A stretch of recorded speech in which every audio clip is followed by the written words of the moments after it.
નમસ્તે વિદ્યાર્થી મિત્રો, આજે Gita classes all in one ચેનલમાં આપનું સ્વાગત છે.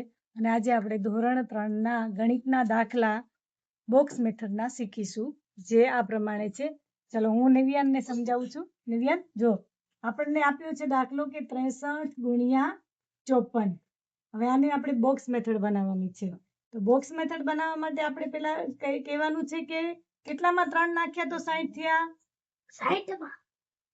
60માં 3 નાખ્યા તો કેટલા થયા? 63.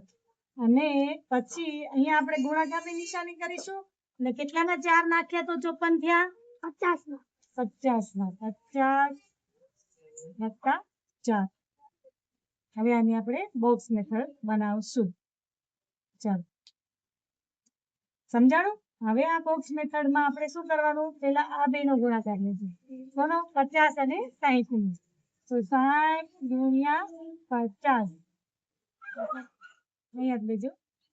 હવે આ બેનો ગુણાકાર શું થશે? તો 6 પંચા 30 અને આ બે મીંડા મૂકી દેશું બાજુમાં તો થઈ ગયા 3000. પછી આવશે 50 ગુણ્યા 3. 50 ગુણ્યા 3. આનો ગુણાકાર શું થશે? 5 તેરી 15. 15માં 0 નો 0 અહીંયા મૂકી દેશું. પછી આવશે 60 ગુણ્યા 4. આ બેનો ગુણાકાર થશે 60 ગુણ્યા 4. તો 6 ચોક કેટલા થશે? 6 ચોક 24 અને આ 0 નો 0. હવે 4 ને 3 નો ગુણાકાર શું થશે? શું થશે?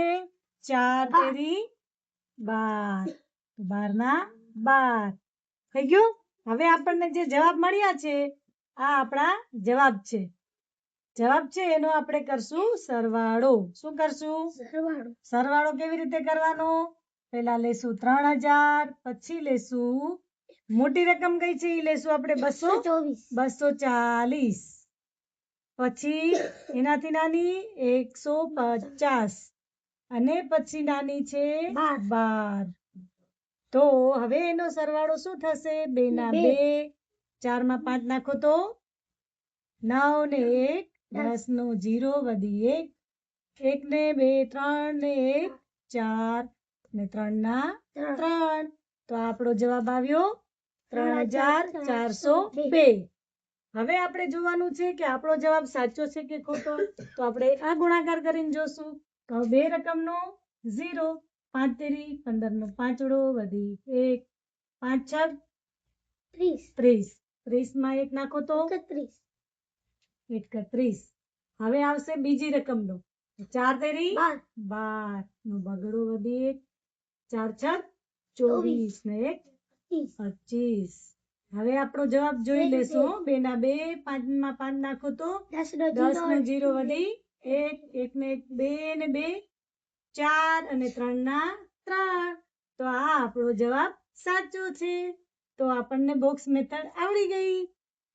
તો આ છે ત્રીજા ધોરણની બોક્સ મેથડ જે નિવ્યાને આજે શીખી છે, સમજી છે. અને નિવ્યાન હવે આપણને આગળના દાખલા કરીને બતાવશે. ધન્યવાદ.